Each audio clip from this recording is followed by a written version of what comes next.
I think we're recorded now, so we're starting. So as you all know, I'm Raven from the Pushing Past Prison community, and right now I have Erik Fleming. You okay me saying the full name and everything, right? I should have asked you first.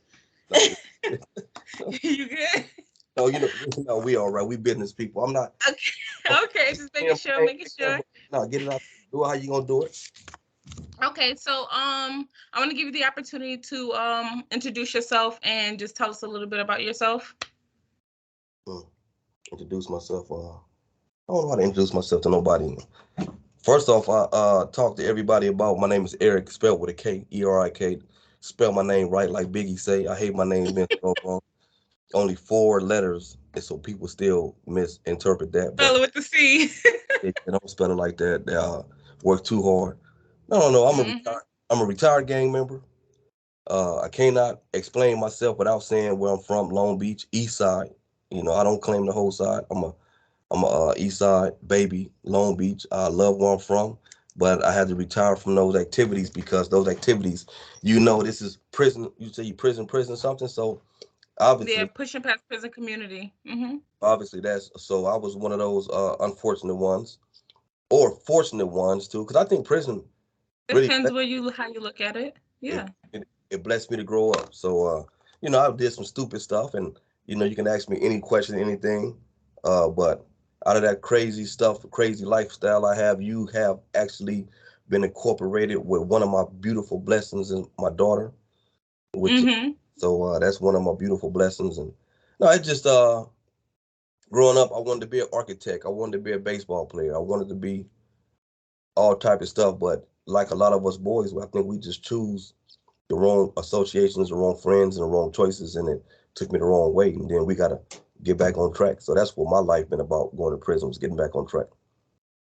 Okay.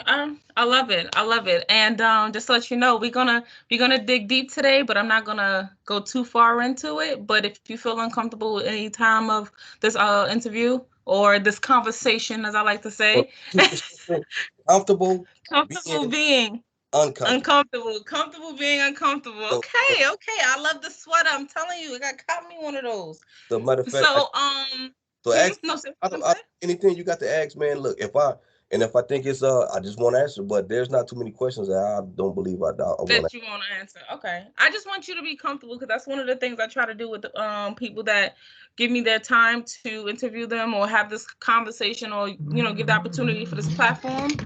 So sorry, that was my phone. So I just want to appreciate you for that first and foremost. So without further ado, I'm going to go straight into it and let our conversation flow.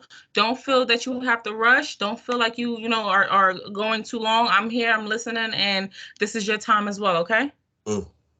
I got you. Okay, so we're gonna start with the first one. So, and mind you, this is questions that I've had. I had previously, and also I had people who experienced the prison life also help me with certain questions because sometimes I just don't know the right things to say or it was, the best thing to go about it. So, first question I have was,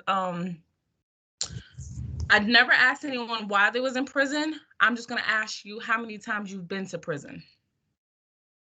Once too many, once too long. I So, hear you. Okay. so they gave me all mine at one time, and That was enough for you.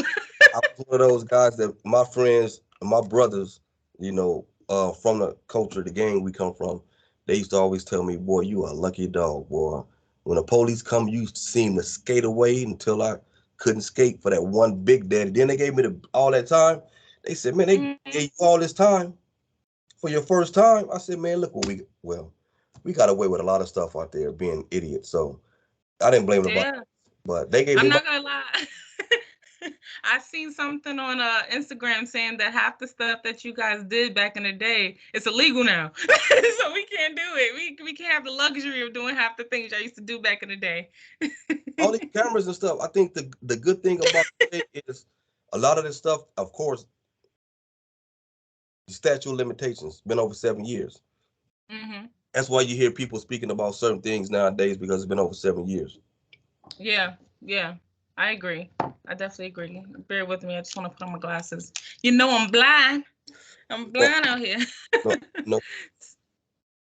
So, my next question I have for you is, what was the stigma for you being an older guy in I'm assuming a younger facility? You know, you're surrounded by younger people who's doing foolish crimes, and the time you've been in there, you probably was considered one of the old cats. So, what's the stigma about that? No, I think I became an old cat somewhere along in there because when I first went in, I was the young and stupid dude that they thought that wasn't gonna get out because I mean I did stupid stuff. I didn't care about the culture. They don't like us using the N word, but I'm kind of hard headed. You can't tell me what to do. So I was You from the show me state. I went from being the young dude that you can't tell me nothing to being the older dude trying to tell the young dudes that don't want to be told nothing. So I understand when I'm dealing with young cats right now that when they don't want to be told what to do, I understand because I was once one of those young guys that was like, you know what? So I don't tell them what to do. I just show them love. You know, Okay. I don't give advice. I don't give advice. I give options, and I just let them know, look, this is what can happen if you do this, this, and this, but be willing to deal with what happens when you do this, this, or this. I So, respect it. So you didn't face any stigma because how old were you? I don't know if you mentioned it. I don't think you gave a number. I was 23 when I actually went to jail. I spent 2 years fighting my case. So by the time I really got to prison, I was like 26, and it was really tough. And then by the time I think I was really probably 35, when you get over 35 or something like that, then the culture allows you to become some type of G status where you don't really have to do certain type of things. You just kind of try to guide the youth. A lot of old dudes make young kids do stuff. So that's when I start seeing it in there. Like, you know what? But when I start growing up in their places and start hanging around, and we can get in that later on, but I met a guy in prison, and this guy, like my big brother to this day, he's one of the guys who really helped me, called me on my stuff. So when I start hanging with him, he's from Baltimore. He's not a gang member, but he's from the culture. When they start when they start seeing me hang around with him more, and when they see me, respect you more. no, they start trying to down talk me a little more, like, Oh wow. like, homie, you I'm need to go thinking that for it. when you hanging out with this certain person, he has a status that where like, okay, his reputation, and now that you're under his wing, you kind of grandfathered into that reputation. Is that not the case? Especially because California prisons are different. It's all gang culture. You have to pick a side, and when people that's not a part of a gang, they don't have no say so.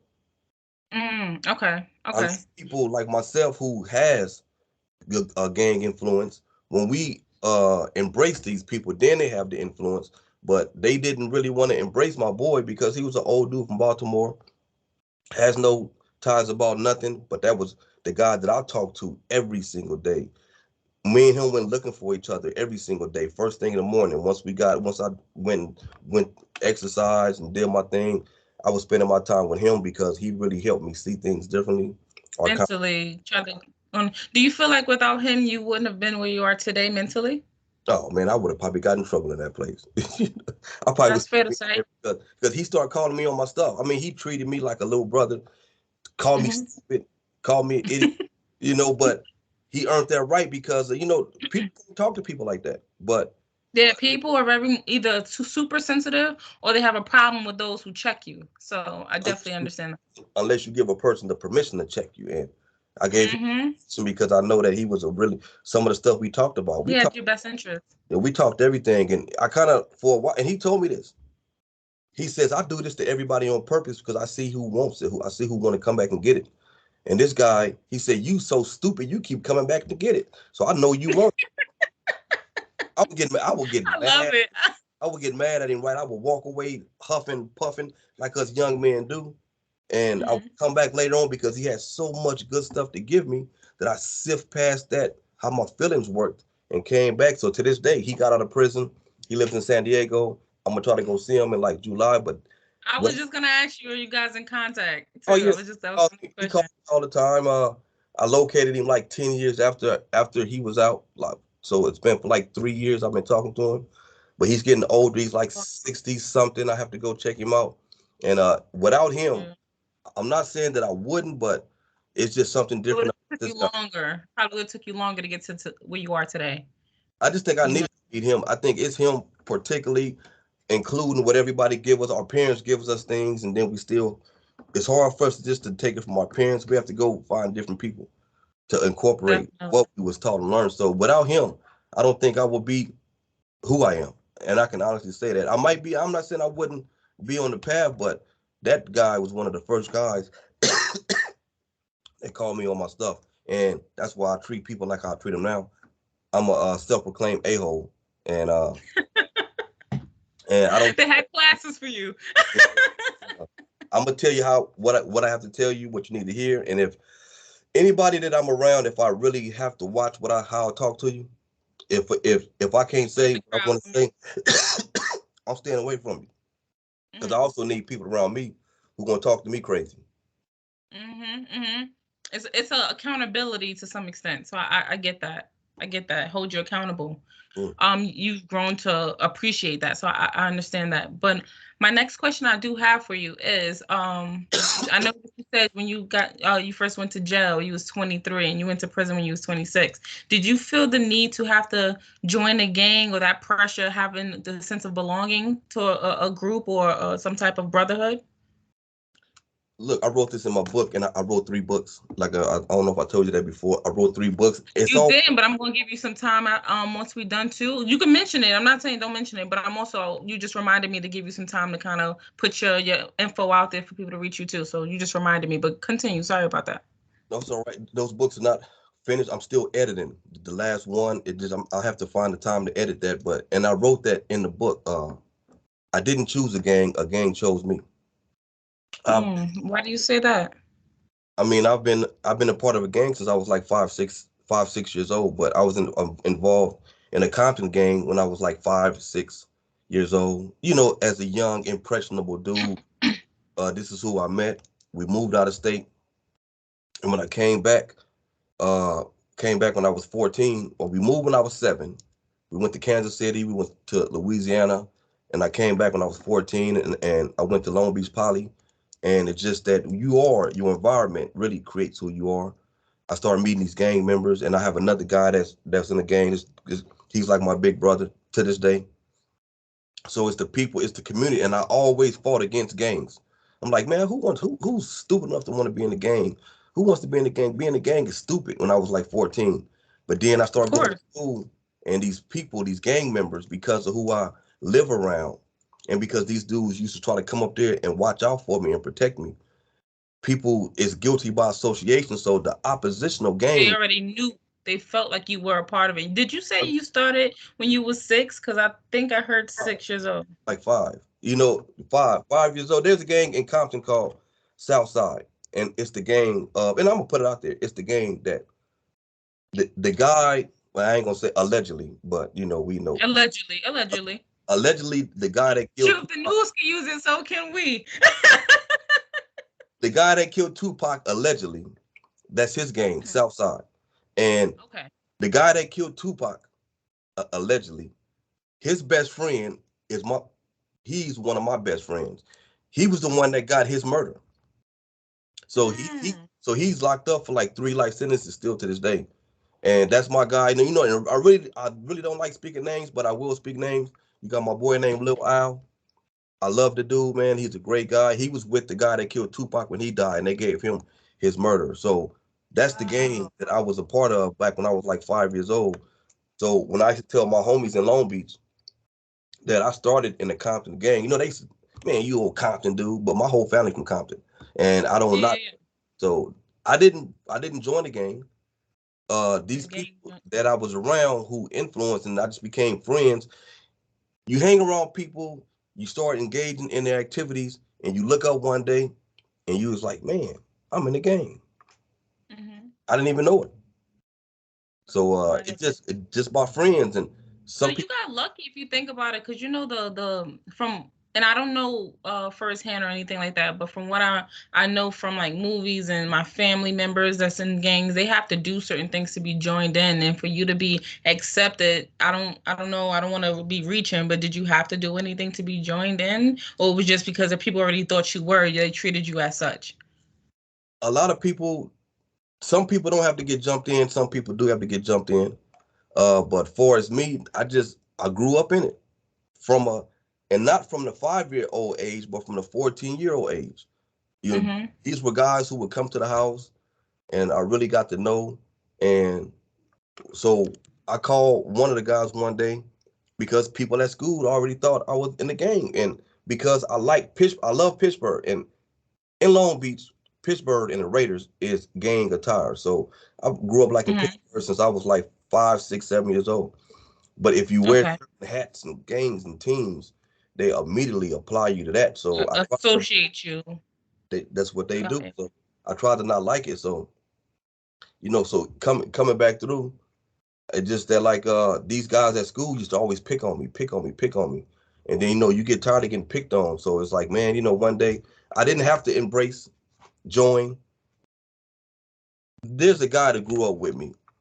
He knew what happened. And this was years after I was already, that's why I say now I'm a retired gang member. And then you got my boys, they hate when I say that, but it is true. They say, you can't retire, homie. Yes, I can, man. I'm done. I'm done. But I still love them. They still call me. We still have talks. And it's like, look, I'm trying to give you guys the address to a new place to live. You wouldn't know where to go find somebody's house if you didn't drop the pen and get to Google and say what a new address. So I'm like a new address, trying to be a new address. So we sitting there. So you got my friend, right? We sitting at a game, hang out. And this is my real good friend. And he admits in front of like 20 dudes, this dude never got jumped in. And I say, man, so everybody gets quiet, right? Yeah, this awkward silence. And so everybody gets quiet, and he said, yeah, he never got jumped. He walked on. And so, everybody feeling some type of way at this point. And I said, man, look, of course. And I wish anybody in here would tell me that I'm not. As much as I've been around and then so you may don't have to do nothing to start it, but you got to do something. You got to put the work in, whatever the work is. And I ain't saying what the work is because there's different types. No, and I understand that. Everybody don't have to do certain things. Some people just members by. Some people don't have to do what everybody else have to do. Like, you know what I'm saying? One person may have to kill, one person may have to steal, one person may have to jump this person. So I understand that it's different for everyone. And when I said that, you got one of my boys jumped up. He passed away now. He got killed in like 96. He stood up and said, man, get out of here, man. Everybody know you official, man. Everybody here care about what this dude talking about. And I looked at the boy, right, like, this is supposed to be one of my best friends. And for you to say that, to try to get me jumped on, because, I would have took the jumping on, but it wouldn't have. Yeah, but it's the principle. It's the principle. Why would you put me out like that? So me and him never really been cool. I mean, we ain't really been cool since that day because it's just. Yeah, you hold him at a distance. Super distance. Now I don't even have his phone number. I don't block him. Oh, wow. No, I respect it. No, I get that. So I'm trying to stay within the realm of you experiencing prison as a whole because I have some questions based on you in and out. So bear with me. But what was your daily routine like in prison? Twilight Zone. Did you have one? Oh yeah, Twilight Zone. Exercising. This pen was my best friend. All I did was write, read, exercise. I had to start, and the more I started getting out, so basically my everyday was like, I would get up early. First, start off with a great prayer. Not a long one, but a quick one. My prayer to this day is, and I got it on a shirt, and I just ask God, man, to do what you do. That's the only thing I tell. That's the only thing I tell. I talk to God about. Get up in the morning, say, God, do what you do, man. I'm not gonna sit here and ask for specifics and this. I'm not gonna limit myself. Just do what you do. You got me here. You walk everything. So I'm not gonna put I can't tell God how to do his job. So I'll get up because it was a hectic environment. You never know what situation you might be in that day. From getting up in prison, you might, everybody's upset and mad. So you might have riots. You might have fights. You're gonna deal with something. But I became a counselor in that place from having to talk people down and motivate people. And I call myself a motivational speaker because I get up in the morning and I motivate myself from day one. Like, all right, it's going to be all right. You're going to get to the day. You're going to learn something. You're going to grow. And you one day closer to getting out. Do one day at a time. You know what I find funny is that you came in there as the hothead, as the one that someone else needed to talk you down, and then you became the motivational speaker for not only yourself but for other people. And I thought that's amazing right there. You know, like you became the like you became the person that talked other people down when like you had no bearings when you got there. You had no stability. You were completely different than how you came out. So that's really commendable though. You definitely got to give yourself credit on that. But it all stems from my mother instilling in certain things in me and meeting certain people. Uh, it's just like we go from being the student to the teacher. Even though you're the teacher, you still got to be the student. Then when you're the student, Mm-hmm. the teacher. So too many people don't know how to really incorporate. I almost went to the CRIP module before I went to prison. I told my mother that, and a CRIP module is a place where all the Crips go to fight their case right before they go. I told my Go mother, home. no, I go home before going to prison. Okay. It's a building where all the Crips or the Bloods go. So you go stay amongst your like kind because. And I told my mother this. I said, Mom, I'm going to the Crip module. And she said, boy, you got to be stupid. You ain't even, if you go to trial from a Crip module, they ain't gonna never let your butt out of there. Yeah, because they're gonna know what you're associated with. And so telling her that helped me make a decision. I had to tell my boy, who ended up going to death row after that. Cause Mm. I was going to hang with him and going to hang with my boy, Lil Al, like I was telling you about from Compton. And she told me, and I had to tell him, like, no, man, I can't come. Oh, Thank God for that. so, Because you know, at this age, how old were you? Like in this moment? I was still like 23, 24. So picture that. You know how nowadays a lot of people don't want to tell their parents nothing. They don't want to, they don't want to get their parents involved in a lot. Picture if you would have did that. Picture if you didn't say anything to your mom. You I, would probably not have been here. I know I still been there because the attachment, going in there for a shooting somebody, going to trial for being a Crip, a gang member. Mm-hmm. Since Mm-hmm. I didn't do it, I was trying to put the image on that I wasn't that type of guy, but you can't Yeah, see. you wasn't affiliated. Yeah. So that's the one thing. So, and my day was basically get up, say a quick prayer, God, do what you do. I'll talk to myself, motivate myself, might read, write some stuff, and I would go and exercise for like about 2 hours. I love doing push-ups around the track, exercise for like an hour or so, whatever that did. Come in, shower up, uh, pick the pen back up, write and read, and then I would do my prison job, which was picking trash up, cleaning the yard up, and then I just started thinking. I started thinking, so that was my everything today. We watched Your sports. way of meditating. I quit watching TV in there. I cut the TV. Mm-hmm. I quit watching movies, and I quit reading books that didn't matter about nothing to me. I'm not saying Didn't uplift your spirit. all biographies, all Mm. help, everything like that. So if it wasn't that, I wasn't reading it. So that was my day was, and then I went to bed at night, and I was talking to my boy. Once I did all that, my exercise, everything else, I would go find my boy and go talk, and we called it talking some of this AM PM. AM PM just means talking this good stuff. The AM PM is that good stuff? You know, APM because AMPM Arco. I don't know if you guys have an Arco out there, AMPM, but Arco, Mm-hmm. AMPM gas stations, and is like their motto is too much good stuff. Got you. No, we don't have that one. So No, we got the regular Sunoco mobile. Now some Kiwi or I'm new to that one. Now no, that's new to me. it's an Arco and AMPM out here. It's like known. It's like the cheap gas that they sell out here, but that's what we go to. But they have a motto, Arco Mm-hmm. AMPM, because they have like the snacks, the hot dogs, stuff when you They gas got station. everything. Yep, So yep. too much That's good like the stuff. 7-Eleven up there. Like the 7-Eleven. So all we Got would you. say was, "Hey man, I'm gonna meet you later on for the AM For PM." that AM PM. And people are like, "What are you guys talking about?" I'm like, "Oh, that just means too much good stuff." Yeah, that's hot stuff. I hear you. Hey, Um, you know what's in real quick? Man, hey, what is that? Tim Hortons? That Tim Hortons? What y'all got out there? yeah, you like that? Man, I've been talking to people about that. What we need, but that not to get off. Nah. I'm still loyal to Dunkin' Donuts. I'm sorry. I'm still loyal. I tried a couple of things from Tim Hortons that it doesn't feed the soul like Dunkin' Donuts with It, that culotta. that turkey, they had some type of chicken, bacon, chicken something, but I got it with the turkey. That thing is so soft, the cheese melted, And I was like, so, but Look, they sold you on one thing. Like, come on. So no, because I was seeing it everywhere, right? Because I never seen it. So when I was driving around, coming out there, I'm like, what the heck is Tim Horton, man? I said, let me pull up in there, see what the heck this is. So I just had to check because we don't have them out there, but Yeah. we would not be Look, distracted. like I said, I'm only been up here for a year, so it's new to me too.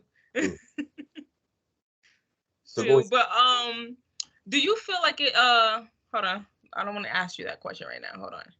Was it hard to maintain relationships with your family or your relationship with other women or whatever while being in prison? Did you find it difficult? Well, I mean, yes and no. It depends on. So let's go with the family, the immediate family, like your daughter, your kids in general, like just blood related people. I mean, no, and I think I said it there. Their mother really made sure that we had a great relationship. And I'm pretty sure you guys seen how reserved she was, and she didn't really say too much. She was like that. Me and her go back since teenagers, and I just love sitting back to see what. But she made sure the way me and Malaysia relationship is. She made sure that it was like that. It was strong. That she made sure of that. And that's dope. Not a lot of women would do that. They like once a guy go to prison, it's kind of like the sever to the relationships, and that's unfortunate, So the fact that she stayed on, you didn't have to be like hounded on to be in your daughter's life, but at least on her end, she made sure that Malaysia, which is your daughter, stayed with the communication. She may not have been able to get the boys to be on it like she was, but she probably was talking positively, like, yo, talk to your dad, or this is too much for me. And maybe she reached out to you and was like, hey, I don't know about this topic. I need you to say something. Maybe it was something like that. So I thought that was pretty dope too. So, yeah. Oh, she made sure. And my friend I was telling you about, he told me he had a dream one day, and he was telling me, I know us men focus on our sons. He said, bro, I had a dream about you last night. And we was in prison when he told me that. And when he told me he had a dream about me, I looked at him kind of crazy. He said, man, not like that, man. No, sir. He said, not like that. He said, in your dream, you was teaching your oldest son how to play basketball because my oldest son loved basketball. Mm-hmm. He said, you wasn't paying attention to your daughter. And he wasn't paying attention to you. He didn't care about learning what you was telling him. But she wanted your attention, and you wasn't giving her the attention. He said, while you wasn't paying her no attention, teaching him, she was in the back picking up everything that you was showing him. So he's told me also, he says, man, don't forget about your daughter. And he said she watching you closer than almost anybody in your life. So and then you got my mother, some of my sisters, and and even though, so I had to recognize that just because I was in jail and because some people wasn't writing me or calling me, I couldn't hold it against them because I put myself there. But yeah, I get that. But it takes a lot for you to own that, though. Not a lot of people who's gonna try to own that about their situation. You got a lot of people that's like, well, you supposed to be there for me. You supposed to be the one that no. So for you to own that is dope. So it's then you get out, and then there's some people. I have a cousin who got mad at me when I get out, and she wanted to come see me, and I told her no, I'm working. And then she says, well, I said, look, you didn't come see me.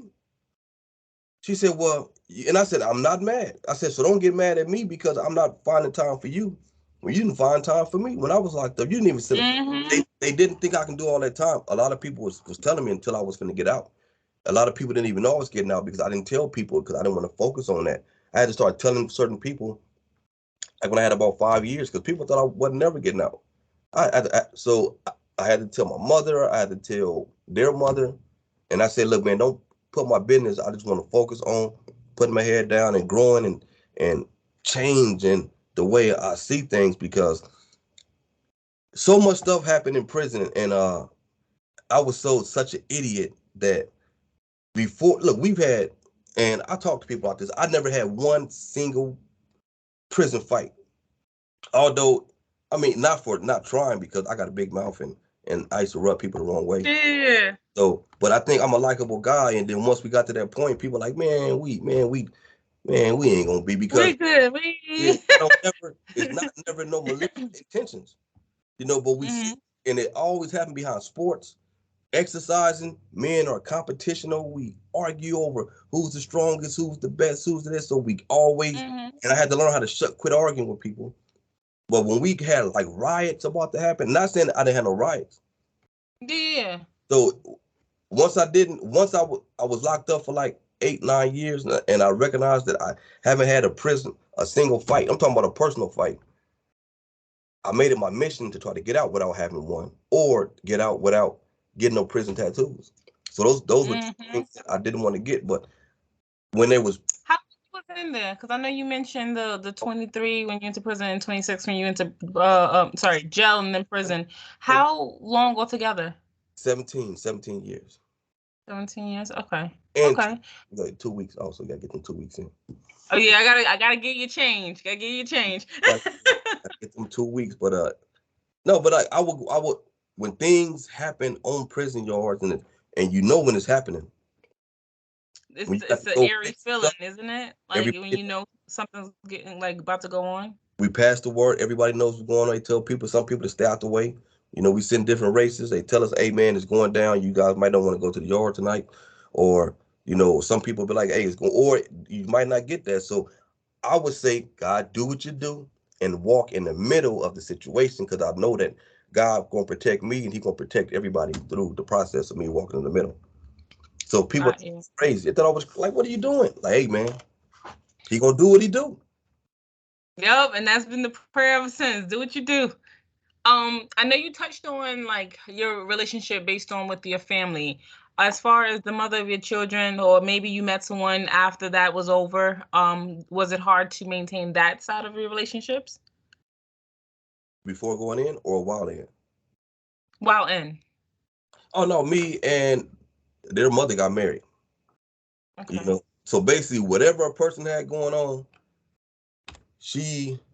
I just told her something we was out there that she didn't remember telling me. That she inspired hope in me when I first went to jail, and she never even remembered telling me that. And I told her, and I've been talking about that in groups, about remembering what we tell people, paying attention to what we say to people, because what we say to people inspires people, or what people say to us inspire us. So I told her something she told me when I first went to jail, and she really gave me hope, and she still don't know what she said to this day.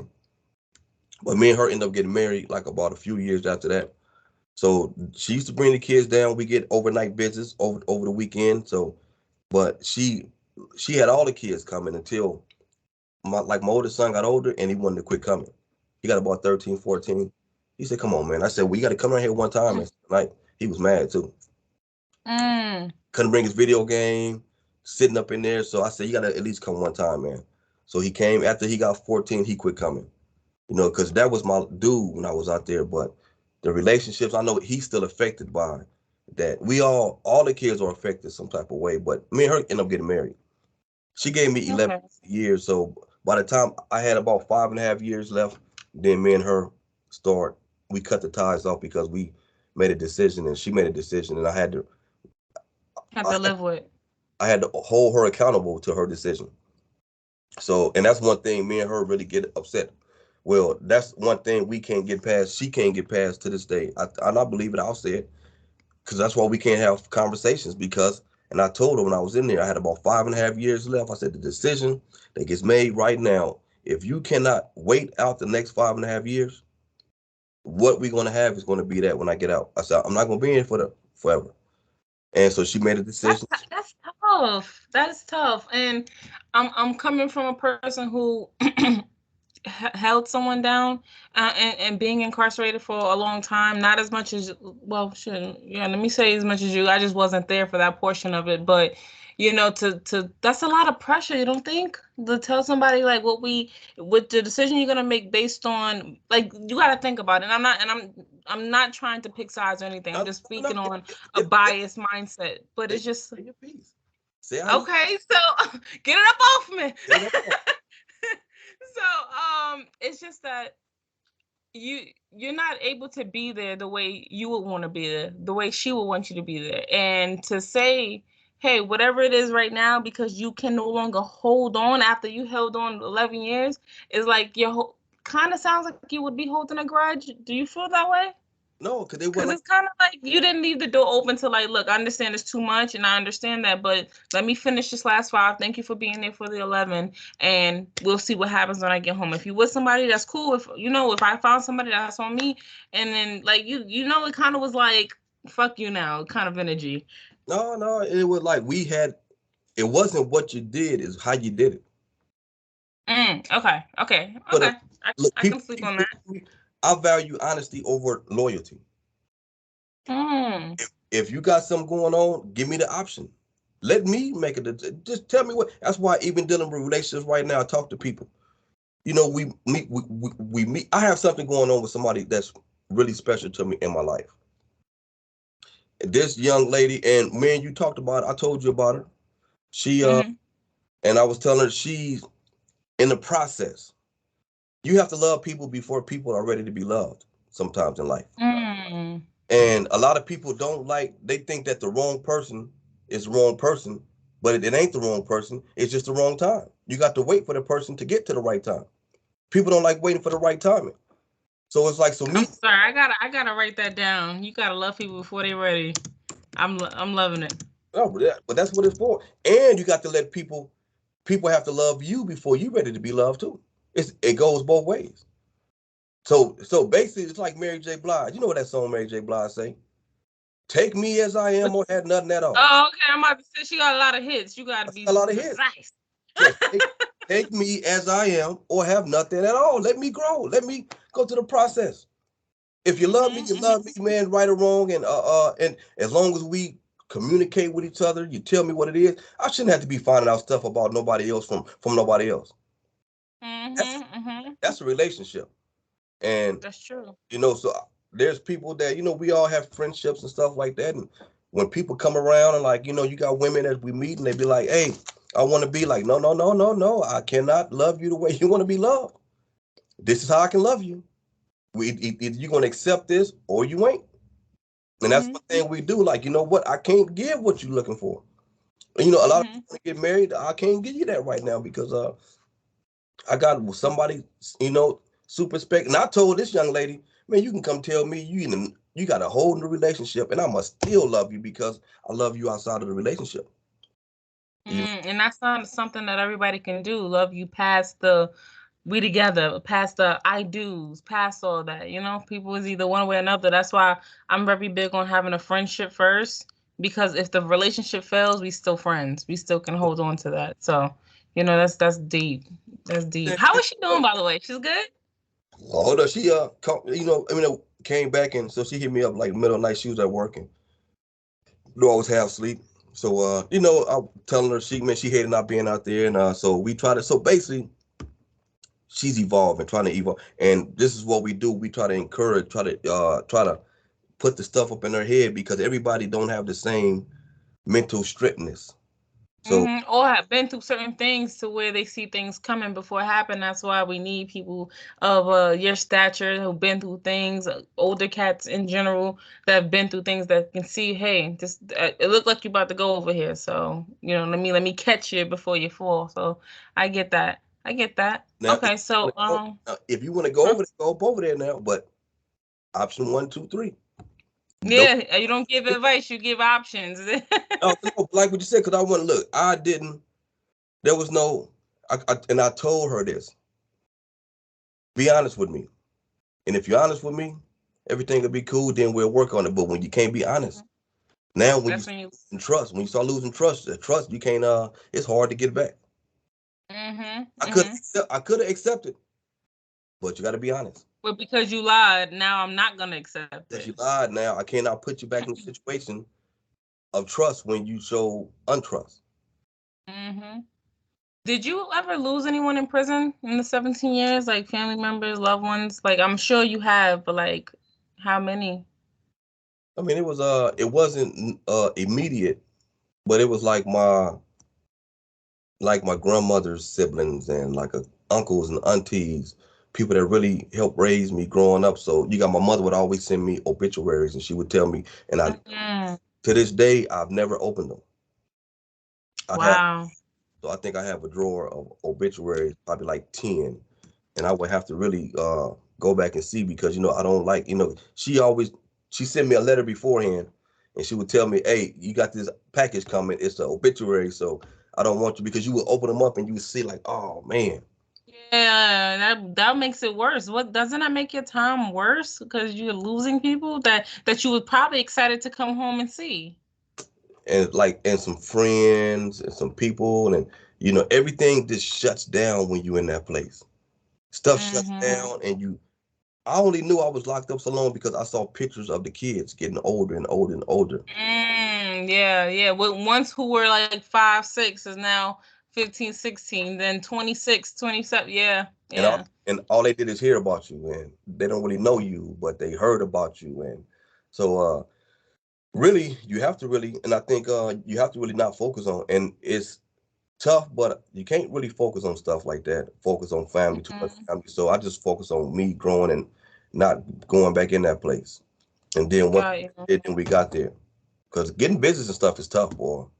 you know. Yeah, getting visits in general. Yeah, I understand that.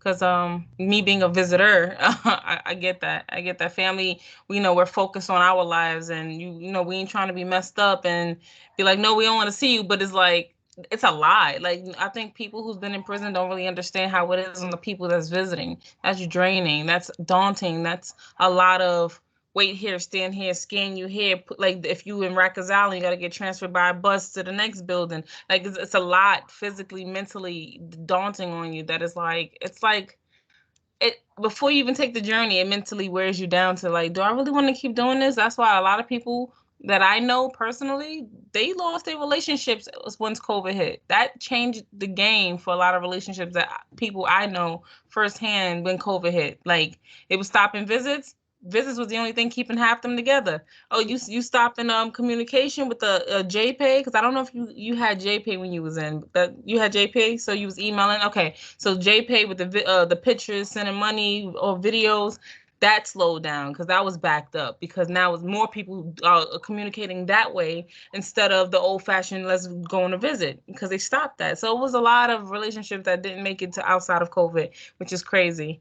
Um, did you ever did you ever witness like a lockdown to a level of seriousness while you was in there, like a lockdown that was like I guess one is the craziest lockdowns. I guess that's what I'm trying to put up here. I think I just wrote it wrong, but like what was the craziest lockdown you experienced? I think that'll be a segment in itself. But no, I'm telling you, that'll be a segment in itself. One of the one of the craziest lockdowns. I was on lockdown once for 11 months. 11 months? A Wow. 11-month lockdown. We never came out to cell.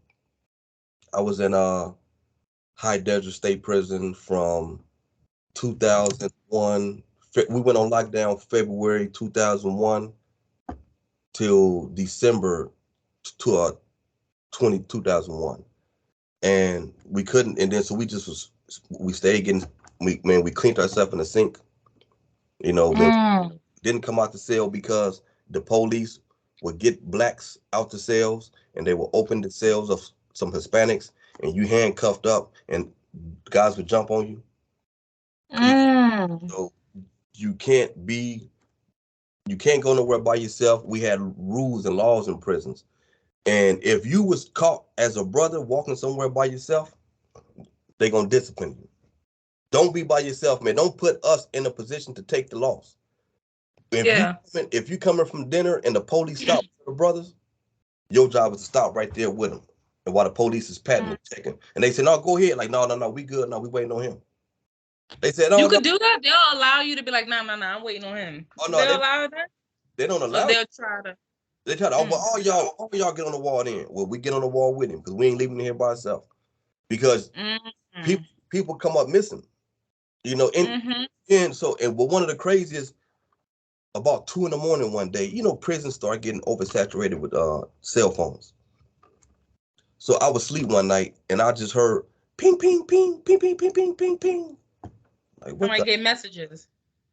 And I was asleep and I woke up and I looked over the side and I seen my bunkie. He from 60s.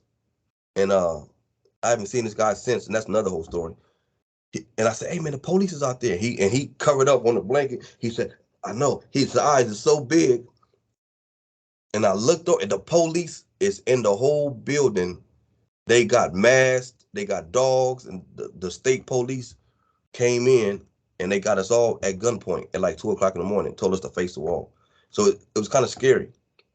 But I don't understand. What were they looking for? Was it because they were searching for phones? They was coming in. Look, people were throwing their phones.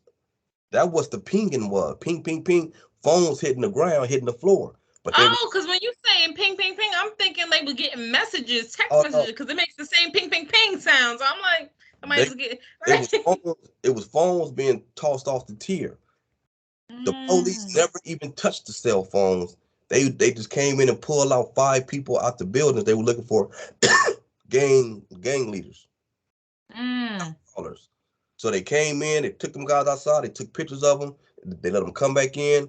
When they left out in full tech. They never said a word.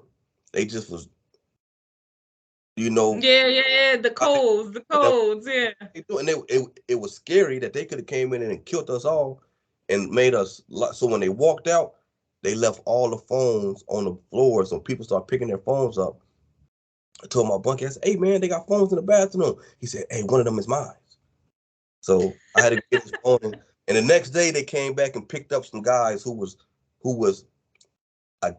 they said they was calling hits, off them cell phones. They was calling the streets and like crime, whatever they was doing. But that's one of the crazy. No, but traced it back. no, but I've been in many lockdowns for many different reasons. Them things are uncomfortable, but it plays on your psyche. It plays on your psyche, but that's why pen, a book, and writing. Always helps you out. A pen, a book, and writing. That's why now when people used to ask me, did I get bored in prison? I say, bored? Man, it wasn't enough time in the day for me. When it got late, I would get mad because they was cutting the day off on me learning, studying myself. That's all I did was study. So I would get mad. That's why I couldn't wait till the next morning when the sun came up, when the lights came up, so I could continue with my writing and my studying. I wanted to make sure that I was different, that I wasn't going back in that place. So that's why when people try to laugh at me how I was dealing with my boy, man, forget you guys. It's a big old world out there, and we about to go see it. I hear you. What type? How many prisons you been into? And I want to include jail too. Like altogether, how many transfers you may have had altogether? If I'm making sense. If it makes sense. I mean, for the jail, it's only like 1, 2. It account from Long Beach jail. Then we went to the LA County jail. Then we went to Linwood. Like we went to Linwood. So there's only like 3 of those jails. But when I got ended up going to prison, you had the reception, which was Delano. You stay there for like 3 months while they get your file ready, find out where to send you to. Then I went to High Desert. So that's like 3 jails, and then with the 2 prisons. I went to High Desert, stayed there for like 2 years. I went to Tehachapi, where I stayed there for probably like 6 or 7, 8 months. We had a riot because some crazy stuff, and they kicked me out of that prison. And I talk about, like, it's sad to say that when you got kicked out of a prison without getting written up for anything, because that was another riot we had with some people, and we ended up going to the hole, and they ended up sending me down from there to and there's people that I left in Tehachapi that I had some real great prison relationships are, great when you really meet certain people. It's people I'm still looking for. I'm trying to find these names. So I left Tehachapi once they kicked me out of there and sent me down to Centinela, which is down there by the Mexico border. Well, you can find your people on inmate lookup. Just put their name in if you remember. I know everybody go by code names, but if you do know their name, put that in, and they can see what prison they still reside in or reside in currently, and you'll be able to find them. That's what I would do. Yeah, I'm gonna have to find some of you. I think I got about at least 5, probably 10 people that I really want to look for. Yeah. When you in them cells with people and you sitting down like just like this. It's like the army, wouldn't it be like, those people that will ride with you, And possibly die with you or die for you. And, you got that bond, some type of, I think it's stronger than any gang. You know what I'm saying? Like, that's because like your brother. That's like blood right there. Because family blood doesn't make you family, you know? Sometimes it's just the people you meet along your journey of life, and that becomes your adopted brother, your adopted sister, so on and so forth. So, you know, so I would say, if I'm not mistaken, you said you went to about 3 jails and 4 prisons. Did you say that? Oh no, it was way more than that. I think It was more. Yeah, I got to Tehachapi. Then from Tehachapi, when they sent me to Centinela, from Centinela I stayed there for like 3 years. That's crazy. Then from Centinela I went to a place called Chuckawalla. I stayed in Chuckawalla the longest, so that's where I met my guy I was telling you about. I stayed there like 7 years. That's where I really start evolving. I think start really growing. I really start taking my time. So that's why I love that place. That's right in Blythe, California. Right when you come into California, Arizona border. And I remember coming back when I was 14. We had to come the same way to come back to California. So when I was going there, I think that's what I was thinking about. Man, I passed this place when I was 14, and I never thought I would have been. I would have been. So when I left there, I came to a prison up here where I'm currently living at, called Solano, CSP. I only stayed here like 9 months before they sent me to Arizona, out of state. You got transferred so many times. Oh my goodness. Then they sent me to Oklahoma, and then from Oklahoma they sent me back. You can't say you ain't travel. You ain't travel the world. 20-hour bus ride. You know how hard that is, but picture the sorry. Picture Malaysia's mom like being there through all that. That's a lot of transfers, and they all don't sound like they down the block from each other. They sound like some 2 hours, 5 hours, this hours, that hours. Like sound like a lot, you know. We really expect a lot of you ladies and the women. And then when I get into coming back, so I think it was like one more place, but then they paroled me. But my guy, he told me, and his name is Don. He told me, we get mad at these women when they don't make these visits. He said, look what we have to do to get ready for a visit. We get off the bunk, we go to the shower, we come back to the bunk, and we wait. He says, look what these women have to go through. Call off work, get up early in the morning, find babysitters, lose out on money, drive 3, 5, 6 hours, stand out here and wait in line, then be told to do this, and then sit in the way. She said, man, this is an activity for them. And then a lot of these women don't have reliable cars. Then when they leave, the emotional stress to go back and then they have to do it again. He said, we put too much, but men are selfish. We don't care. Men don't care. Yeah. Men say, you know, you signed up when you signed up with a gangster or a thug or whatever. Yeah, it's like it's justifiable, and I don't feel like it's I don't think that's right. I speak to a lot of women who's basically in this lifestyle, you know, of the outside of myself. It's a lot of women that experience this lifestyle on a daily basis, and not all of them have children. So I don't want to make it sound like we all as a part of that find a babysitter mindset, but it's a lot with it's a mental stress. It's a mental, like, you know, not even that. You know, one of the biggest things is we're women at the end of the day traveling wee hours of the night in this Hicksville ass towns half the time that look like they're designed for lynching. Like, you know, like I know I've done it. I've went through backyards that ain't look too safe. I had to double check my doors, you know, all just to make it on that line and be the first 5 people on that line, because I know that the line gonna get crazy today, so let me leave a little earlier. You know what I'm saying? Let me do that a little quicker. You know, it's a mental thing, because even outside of just calling out for work,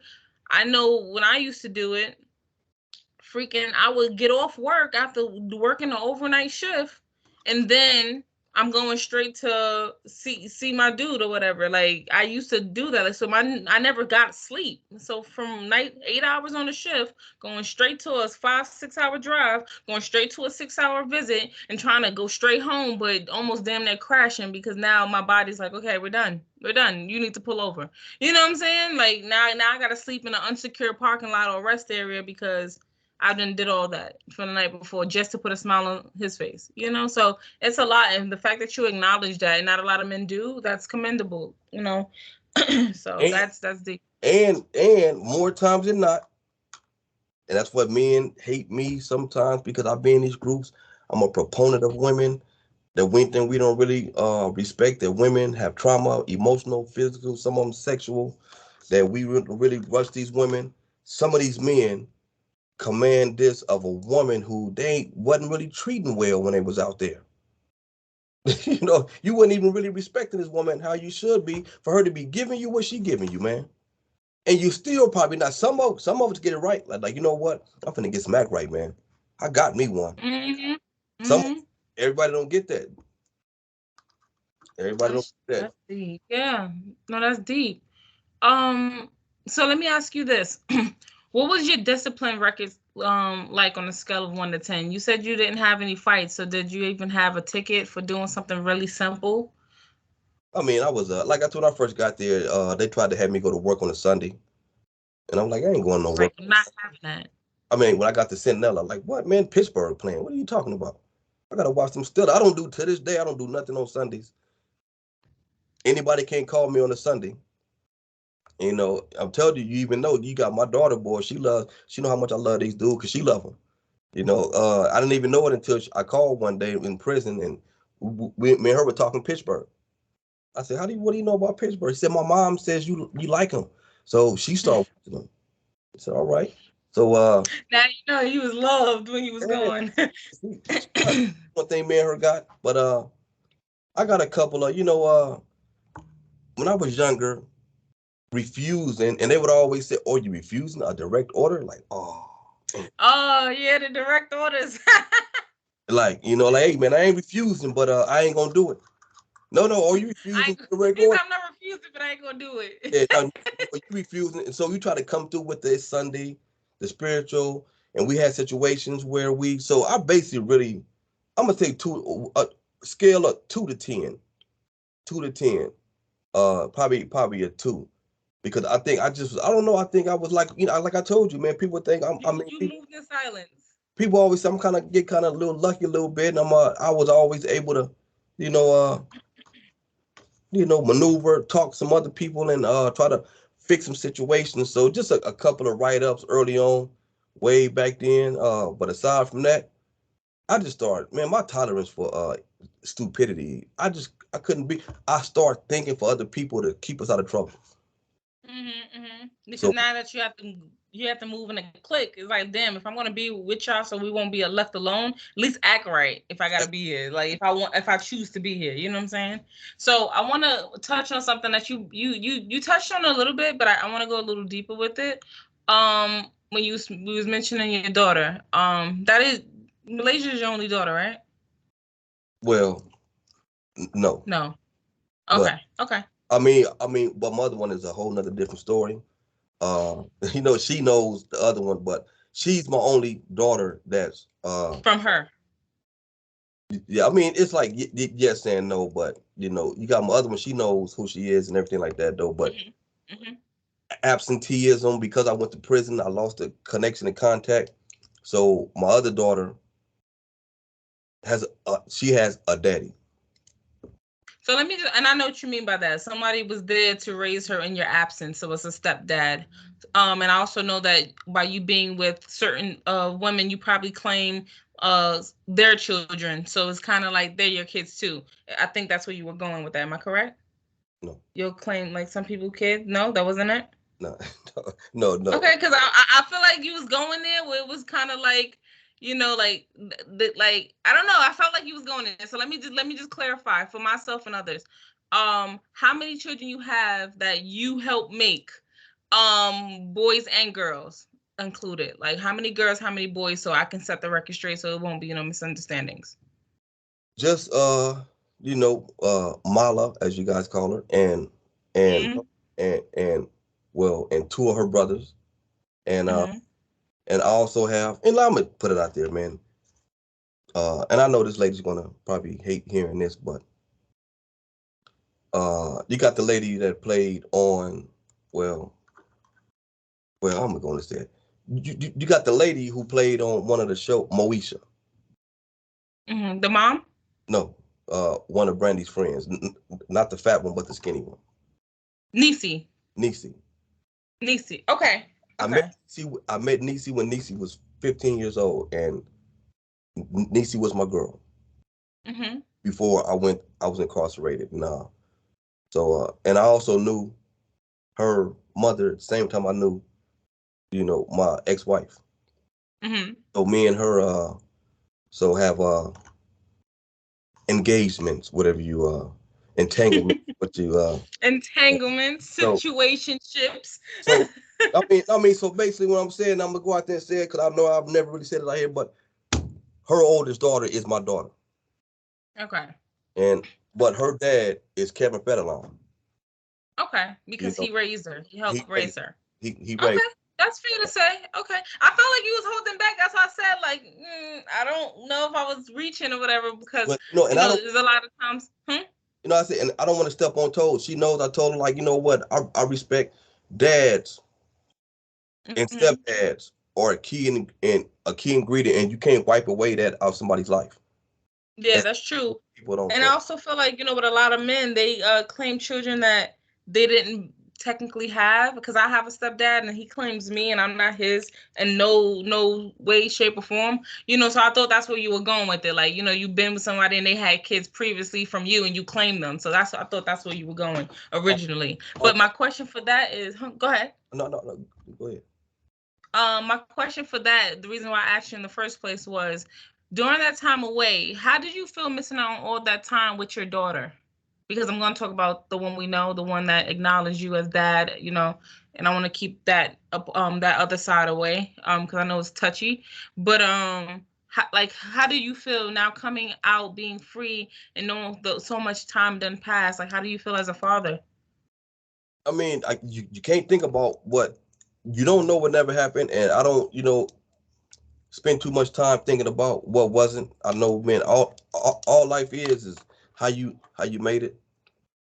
And I know that me and her, like I was telling you, boy, I can't see having a better relationship with Malaysia, how it is, even though we was different, had some void and some distance, but because it was always her mother made sure, and then once she got old enough, then me and her, and we have conversations and we talking, and the fact that everything, and I said it, everything she went through in life got her to the point that she got to meet a spectacular individual. Man, I actually love that dude.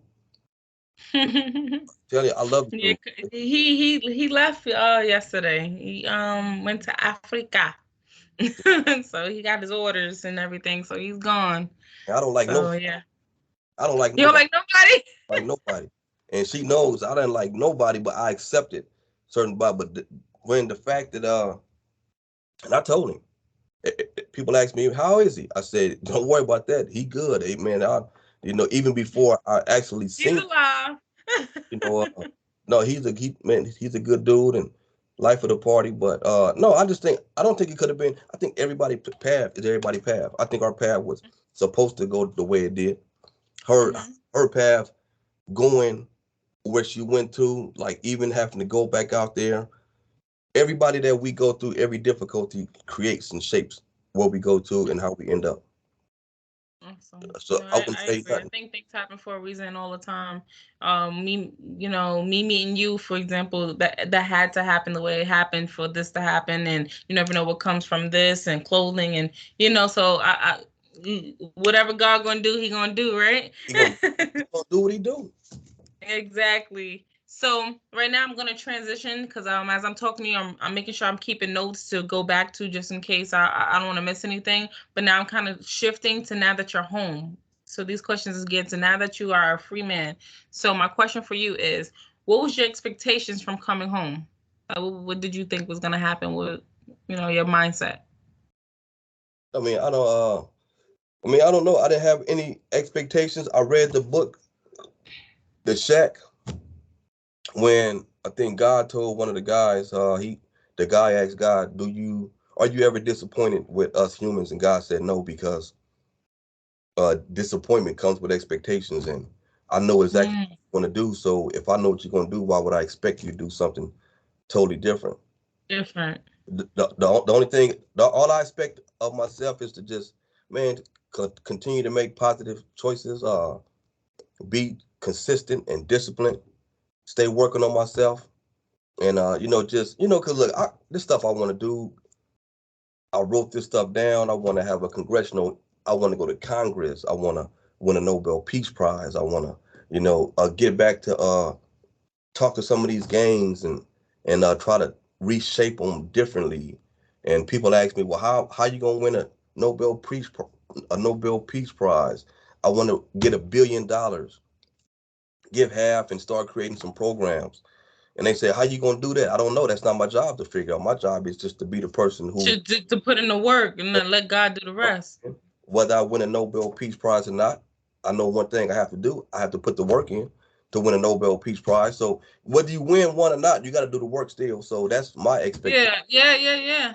That's awesome. I like the way you thought about that. Yeah. Whether the work is gonna, if it's gonna happen or if it's not gonna happen, to get to the point of the conversation, the work has to be there. So I get that. Work got okay.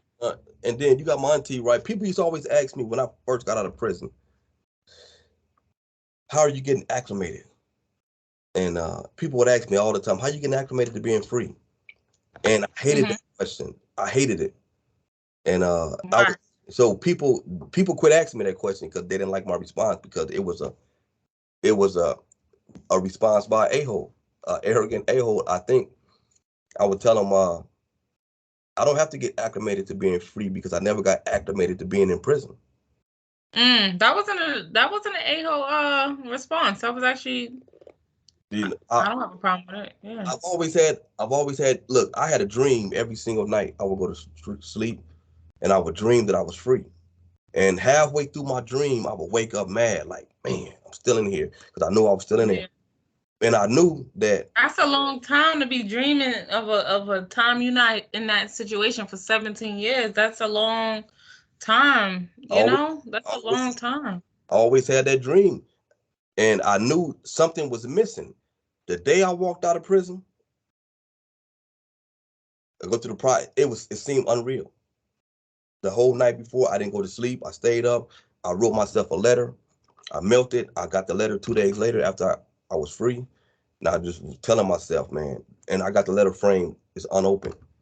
It just was me talking to myself, telling myself, man, don't rush. Like I say, don't have no expectations. Don't rush. People have more than you have. You don't have nothing. You're starting over. You're going to find people with beautiful women, beautiful cars, beautiful jobs, beautiful everything. And I'm 41 years old, walking out 2 days after my birthday, starting over.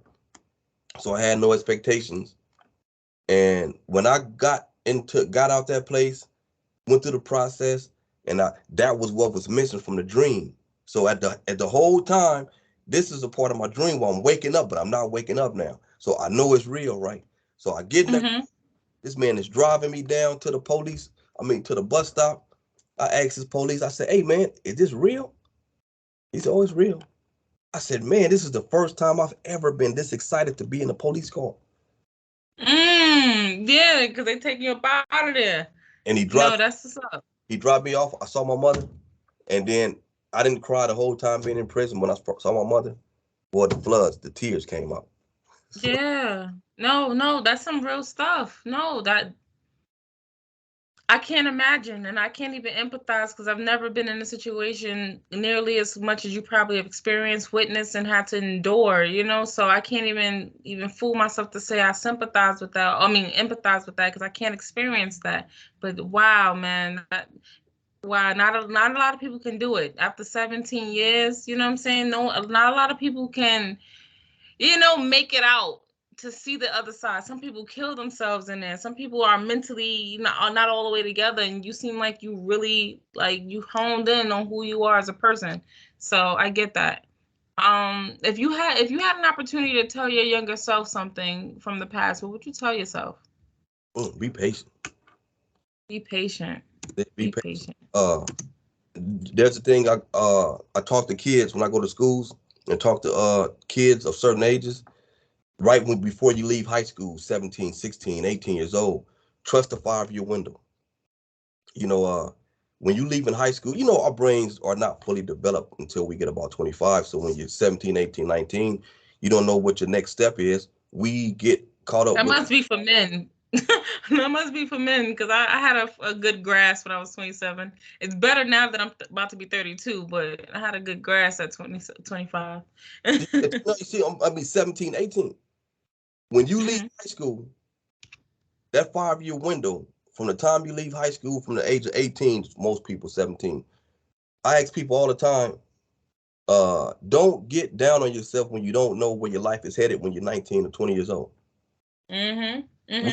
We try to figure out, a lot of young girls meet men and end up having babies, and that 5-year window is going to take you where your life is going to be going to next. And my 5-year window took me to prison.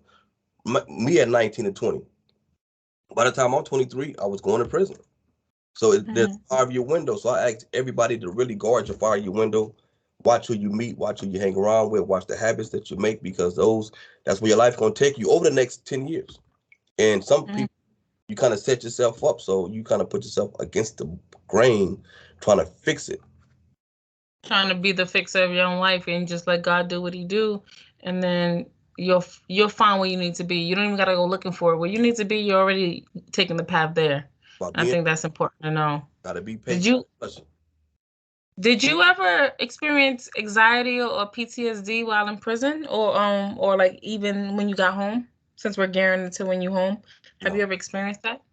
No, I don't. I'm telling you, I think I just worked on that mentality wise, emotional intelligence, controlling your emotions, and like not having just stuff. I ain't saying I ain't never affected by stuff, because one situation when I had a job after I got out, and I was talking to people, and I saw this lady yesterday. She's locked up. She's one of my clients. I went to see her in jail, and I was telling her there's a thing called top bunk living I do that I tried to really put myself in situations that I was going to be in. So when I get out, if I'm in them, I know how to respond. So after getting out, I had a situation with a guy, an old hater guy. I got out, doing all the time. I'm working with some beautiful young ladies. I'm being what us men are. I'm buying breakfasts and I'm flirting. I'm being cool, and people are hating because they scared to talk to these ladies. I'm not scared to say hi, how you doing, and be your friend, and it's cool. I don't want nothing necessarily. I just love to come. Yeah. And if you get rejected, it doesn't kill you because you got your mind right. It's cool. It's like, all right. So you got one guy. So he watched me for 6 months, and I would come to work, tune him out, not get distracted, until one day he got in my way, and I almost got in trouble. But the same thing, he came out and he called me outside to go fight at work because I was too close to his ugly girlfriend, which wasn't my thing. And so he said, let's go outside. I said, go outside. I said, brother, we ain't got to go outside. We don't take no walks. And there was like 5 girls around watching. So he walked out, and I looked up. I said, trying to show off. I said, do what you do. And I walked we out. Gonna do this or we not, but God gonna be the creator or the separator of the situation. I'm like, but we said that one more time. You just what? No, that's all it was. So I just went out there, we'll do a situation. Nothing happened because he didn't run up on me. So I basically had to stop. So he ended up getting. So I quit the job, and when I quit that job, I said, "And let me go." And I said, "Man, I became a counselor after that. Let me get away from that." Oh, that's dope. That's dope. See, that's God having a bigger plan for you. A lady told me that in any decision in your life, and this is something that stays with me, and I don't even know, like it's a good quote, it's a good reference, but she says anything you do in life, God is going to answer you in 3 ways. It's either going to be yes, not right now, I got something better planned for you. So in that situation you just explained, that was I got something better planned for you. You know what I'm saying? So that's dope. That's really dope. So when you said you basically had to stay focused, you tuned them out and everything, it kind of segues me into this question here, but is it hard to stay focused in a world full of freedom, as you would say? Like, was it hard to kind of not fall into old habits that got you in there in the first place? Oh, it's still hard. I got residue. Just because I'm a retired gang member don't mean I still don't like that. That's not a part of who I am. I still got friends and boys and everything. Just because I quit smoking marijuana don't mean that I, still didn't like it, don't like it. Just because you quit doing something don't mean you stop. You get married don't mean you quit liking other women.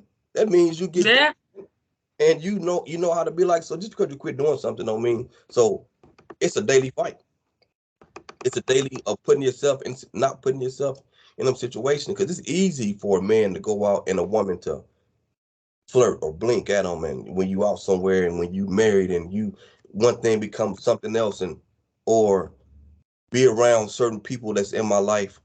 If I go out with them to watch a game, and people, it ain't just you, it's who you're around, what they do, because I can be around somebody else who having a bad day, and if this is my boy, I'm with him, he start fighting, I'm at to help him.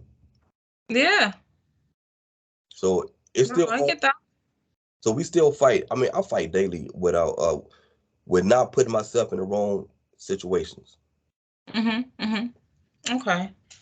How do you counteract that? Like, how does that? Like, I guess the best way is just kind of going to work. You kind of keep yourself to a schedule. Does that? That's exactly that schedule. I got a schedule. I know what I have to do. Even when I do, you know what goals you're trying to reach, so that helps you as well. I go home. When I go to Long Beach, I cannot contact some people, and you got my boys get mad at me when I go down, because I know people live different.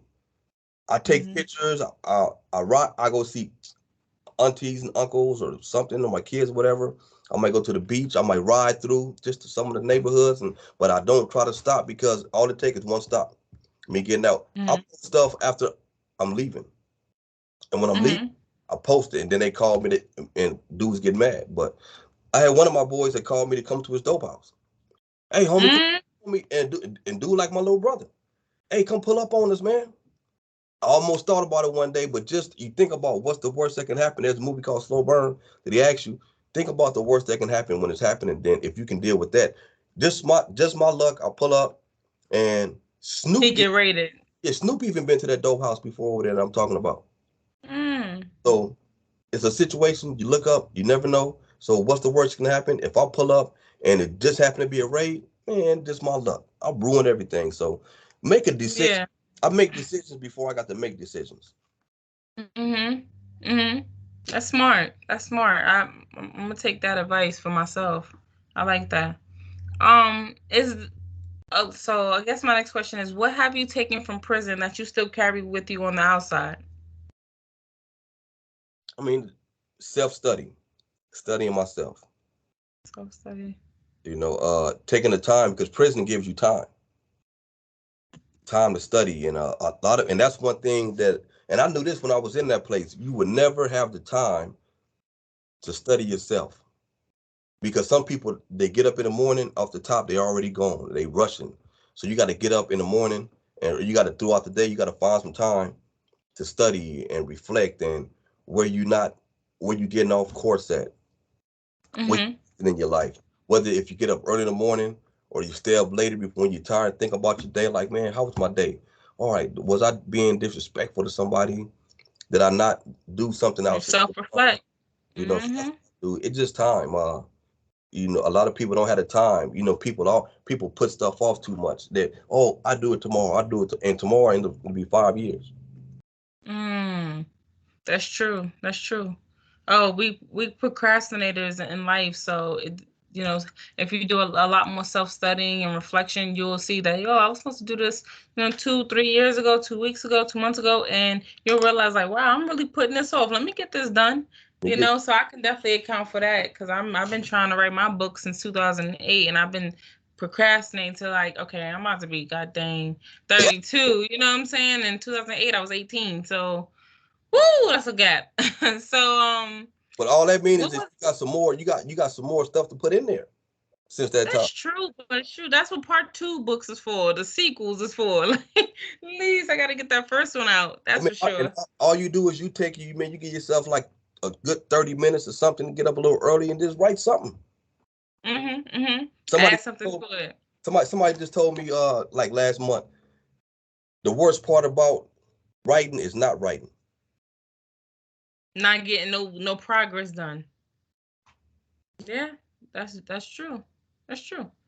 My next one is, what was the mindset of prison in the beginning compared to the end of you coming home? And I think I know the answer because you hit on it a little bit earlier, and I'm just gonna say it just in case it's different. But you mentioned that, you was more of a hothead, and like you felt like, not to in your exact words, but you got that energy like people owed you something. You know what I'm saying? And you got home, and then it was more like, I'm here to give. You were more like a motivational speaker, a giver of some sort, to where you have to motivate yourself and then others to live a better life and be a better person for themselves until you got out. So if there's something outside of that? No, that's basic. I thought I knew everything before I went to prison. Mm. And then at some point in time, I realized I didn't know nothing. And when you talk about like patience, somebody asked me, like I said, patience. Prison taught me patience. I really embrace when I'm talking and having groups all week long. I never talk about prison stories, what happened in prison, none of those crazy stories that scare people. I talk about prison because it gave me the opportunity to grow. And that's why I really embrace, and that's why I really love. And some people who go to prison, they hate talking about prison because prison leaves a bad taste in their mouth. But prison gave me the opportunity to grow. It gave me some friendships, and every opportunity. I was talking about something one day, right? I went in, and you had one of my boys that I knew his brother, and he came there, and he didn't hang with us on the yard. And I acted this. People who know me know I act the same way, whether I had 10 homies on the yard or whether I was by myself. And my boys would get there, and they would like, we want to act deep. Like, no, no, no, no, no. We ain't finna act tough because we deep. People know me the same way. So one of my boys got there, right? And he had a fight with somebody. So they was going in the building to go fight. And I didn't know. Some of these dudes, they walk right past me, and they from 60s. I mean, these are my boys, like 760s. They walk past me, and they finna go fight my boy. These is the dudes. You got the dude with the cowboy hat on that's always talking about Nipsey Hussle. He was there. Yeah. And the guy that got shot with Nipsey Hussle, Cousin Kerry, he was there. So it was all them. Like, these are my boys. They told me about Nipsey Hussle before Nipsey was even famous. Back then, they had Nipsey Hussle, yeah, before he was Nip. Yeah, yeah, yeah. So they was telling me, so they had the picture. So they walked past me, right? They walking in the building. I'm out there exercising, doing pull-ups and talking mess, getting my money. Getting all swole. I see you. And one of my boys come tell me, he said, "Hey, come on, man." I'm like, "What's going on?" He said, "Hey, man, they in there fighting." I said, "What?"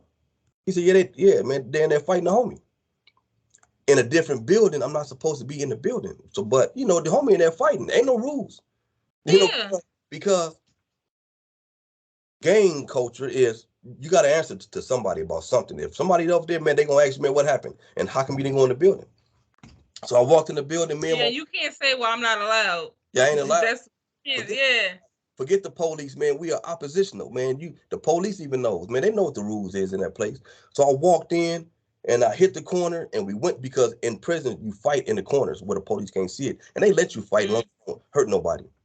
So we walked in there, and I looked to the corner. I seen like 8 dudes. They got their gloves all on. They in the corner, and I had seen one of my homies.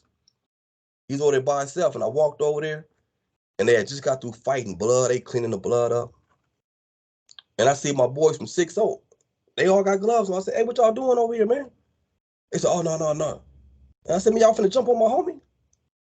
They said, "No, homie, we ain't." I said, "Man, it looked like you." And they said, "No, man, you our boy, homie. We wouldn't." I said, "Y'all walked right past me outside and didn't tell me that y'all was finna come fight my homie." They said, "Man, he never be with y'all. We didn't know y'all accepted him." I said, "Man, that man from Long Beach, man. Y'all, come on, homie. You can't do that. If you knew you were gonna fight my boy, you should have told me."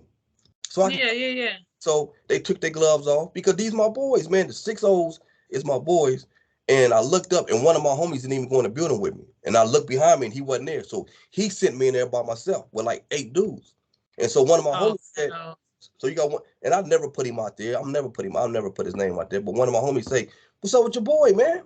How he sending you in here by yourself?" I said, "Man, forget that dude, man. We trying to make sure that the homie is all right." And the other homie, he good. So stuff like that happened. So you're talking about hot-headedness, and it was like you asked the question. Man, I was very impatient. The thought of being locked up drove me crazy before I got locked up. Mm-hmm. The fact that when I got out, I learned to embrace what it gave me, the opportunity, Mm-hmm. because I think going to prison saved my life, how we was living. Yeah, yeah. You definitely could have been on the other side of the world, I guess. You definitely could have been in the spirit realm, Mm, depending on how you was living your life. mm. He said, preach on it, preach on it. So I have my last two questions for you. Trying to make it good. Trying to hopefully these are good. But how different everything was around you once you came home? Like the change of the times. Actually, it's two. Sorry, it's three questions. I thought that was in one question. But yeah, this is one of them. How different was it? The phones being different, how we move compared to how you went in as a community. All this Black Lives Matter. Like, was it a whole new world, literally? Once you got home. Yes, I'm not gonna lie to you, but it didn't take me long. I got caught with a cell phone when I was in prison, right before Michael Jackson died. And Mm. I was in a hole for 25 days for a phone. That was my really moment of clarity. And I think that was like, what, '09 or something like that. So I had about five. That was around the same time when my start going. You got my ex-wife, I'm trying to hold on to her and everything. So I went to the hole, 25 days in there by myself. Mm. And that stuff can drive you crazy. So I wrote my mother a letter and told her, I'm finna start practicing my decision making. I'm finna get disciplined. I'm not touching these phones. She said, baby, promise made to be broken. I said, no, mama. If I say something, it's so. So I quit using cell phones. So from 2009 on, and the iPhones and touch, they just came out. They had them in there. They had the brand new ones. So I'm like, man, Did they? yeah. Oh, they had them when they first came out. Oh, They had them in there. good. I was trying to, and I had to really start practicing because I knew if I couldn't be disciplined while I was in there, I was in trouble when I got out. So Mm. I got out the hole, so I didn't know how to use the phone. And I seen people in there like, hey, here, man, what are you doing, man? Call your kids. I told Malaysia when she was like probably 9 or 10 or 11. I don't know how it's true. I said, look, I'm not gonna be calling you because, and I'm gonna talk about this to you when we get out. I don't want to be teaching you how to be slick and telling you that if somebody called, don't say my name on the phone. And I'm teaching you how to lie and be slick. So we're gonna talk about this when I get out. I can't call you because I can't call you from these phones no more. I was calling them from the phone and everything. So I want to be able to And tell it's free. you, and it's free. I want to be able to tell you when I get out, look, I had opportunity, but discipline, man, working hard and don't do what everybody else doing. So when I got out, I was on I told Mom, I said, look, I want an iPhone. She gave me an iPhone. It was an i5. When I got out, the i5 was out. The i6 it just came out, but I had an i5. And I was on the i5 freeway with my i5 in the back trying to figure out how to work How it. to move. I And feel like that should be a program that y'all take inside. How to navigate newer phones for people who got longer time periods than others. How to, like, things that's gonna help you guys on the outside. but that So. distracts them. Okay. That distracts them people up in there. They're not worrying about. They don't really want you to have. A lot of people, they don't. They waste time by playing video games. Oh no, well they got video games up there also now, but watching TV, cards, chess, and people don't self study. That's why they don't. It don't take too much to learn how to use a phone when you get out. It don't take, just play with it. That's how I did. I just got it and I was hitting apps. I ain't Know to work it. Yeah. know how to work it. So To that's be honest, I don't even recall, and I'm sure they do have one, but I don't look at the manuals of any phone that's new. I don't, because it's kind of self-explanatory to me. But I think they do have like manuals for it, but I never look at them. Never do. But yeah, that's crazy. But I really feel like they should update y'all. Like the way prison is designed, I think it was back in the days in the 1900s where, a lot of things wasn't as advanced as it is today. I think that y'all programs that y'all have, despite, getting y'all GED, which I think is very important, education and college courses and all that stuff, it helps. But I also feel like, hey, how to work a phone, how to, get a job, how to sustain a relationship with my kids and my wife, or whatever, like religion. I think it should be something with self-study, because if you can't be alone with yourself, you can't be in a group of people. You got to learn to be okay with privacy of yourself, because if COVID didn't teach you nothing else, it should have taught you that I got to be okay with being alone. And if I get on my own nerves of being alone, then I can't expect somebody else to deal with me if I can't deal with me. So that's what I took from this whole experience with COVID and everything like that. So that's just my outlook on it. So how easy or hard was it to stick to the plan while leaving prison? Because I'm sure you had a game plan. The way you was moving methodically in prison, you didn't, nothing you done was by accident. Everything was intentional. So did you have a game plan of what you was going to do, kind of like in a step-by-step mindset when you got home? Man, just like like the same thing, just make positive choices. Don't hang around the wrong people. Okay. I mean, just watch who I hang around, watch my company. There's a thing I got. Basically everything I do in life, it stems off of this, and I'm gonna get this on a shirt pretty soon. But everything I do, it stems off of habits, choices, decisions, atmosphere, and environment. What you do and who you do it around and where you go. That's everything I do. I watch everything I do, and I'm not afraid to tell people no nowadays. If I don't want to do it, I'm not going to do it. I'm not afraid to hang around the wrong people. I'm not afraid to, if I meet a woman and it's the wrong woman, I'm not going to be like distracted by the shiny object because, you want to get close to her, and she is not the type of woman that, I mean, look, it's too many people out here to be hanging around the wrong people. Too many people out here, and you can't be. So that's basically people who know me. And there's a friend I got right now that I had to really. He's went off the end, and I don't even really contact him anymore because he's out there. But he used to always tell me, "Man, you sticking to the script." But this is what I said in there. I said it in there. I said, "I'm retired, man. I'm retired." I said this before I got out. I'm retired. You can't retire, cuz. What you mean you retired, man? This is for life. I said, "What do what you want?" Technically, you didn't get jumped in or anything, so you've been out, but you've been in. Oh, I'm telling you, but that's the whole thing about it. It's like I say, it ain't it. Look, I'm gonna always be associated, affiliated. Them are my guys, and I'm gonna always be. It's like a basketball or a sports player who, when they retire, they're always part of the organization. They always are. But we trying to do this stuff differently. I'm trying to get some programs created, come back with some money from some people, and come back. And if you is not with the violence, I'm trying to do some stuff that attach all the gang cultures and do this stuff differently. Because gangs ain't going nowhere, but we can change how we do it. You don't have to be out here shooting. Mm-hmm. Or come on out here like Tupac wanted to do it. We can do it. There's too many people in every ghetto should be. Look, we should have some type of connection to each other, that if you in a whole different area, there should be a place like how the Black Panther had was at the 10-point program, the 8-point program, 10-point program. You should be able to go somewhere like, look, man, my name is so-and-so, off of so-and-so, and I'm going to look for some resources out here. Mm-hmm. There should be buildings or somewhere you go, instead of you pulling up in Baltimore like, hey, man, I'm from California, and they want to jump on you. You know, it should be the help. So that's what I'm trying to tie in. That's true. We're trying to tie. It's too much money out here, and too many. To not be. Mm-hmm. So that's it's what too much money to not be doing something positive with that experience, because you got a lot of experience, and shoot, why not benefit or profit off of it? You can actually teach somebody, help somebody that's younger, trying to do the path that you did because they think it's cool. So I definitely get that. Do you feel that prison rehabilitated you? No. I rehabilitated me. So crazy, because I was gonna say no, because you said that if it wasn't for you going to prison, you wouldn't be who you were. But that's a good answer. No, look, I had a guy write.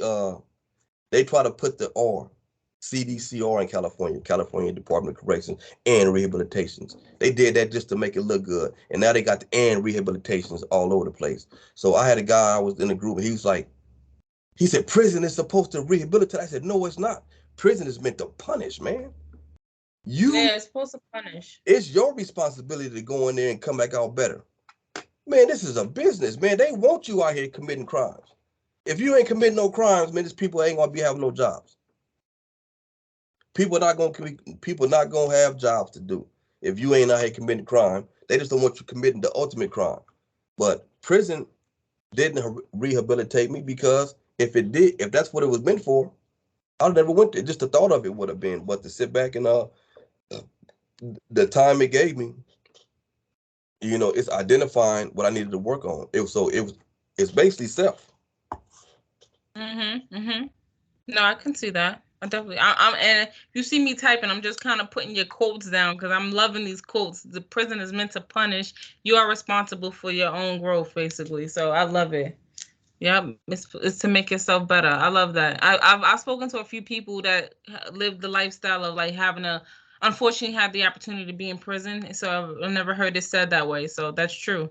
That's true. But everyone outstandingly, I'm saying it wrong. Out, I can't even say it. The word is not coming to me. But it's a huge amount of people that say prison did not rehabilitate them, and I think that's so interesting because this is the stigma that they give. Like it's supposed to make you better, not so much putting that making you better on you, but it's always saying that the environment is supposed to make you better. But I personally never thought that, because if you're a master manipulator and you got caught for robberies and carjackings and stuff, you're also going into a place that there are people who did worse crimes, same crime that you did. You're just learning to be around the people that did the same thing with your same mindset. So I feel like it's going to make you a better criminal, not a better person. I don't know. That's just my perspective of it. I don't think that helps. You know, you put them in a place where like they're around nuns or somebody that forces them to think differently. You know, I don't think prison where you're around the same like-minded people makes you better. It makes you worse to me. But Tupac said, hold on, what Tupac say in one of those songs? Prison ain't changed me; it made me worse.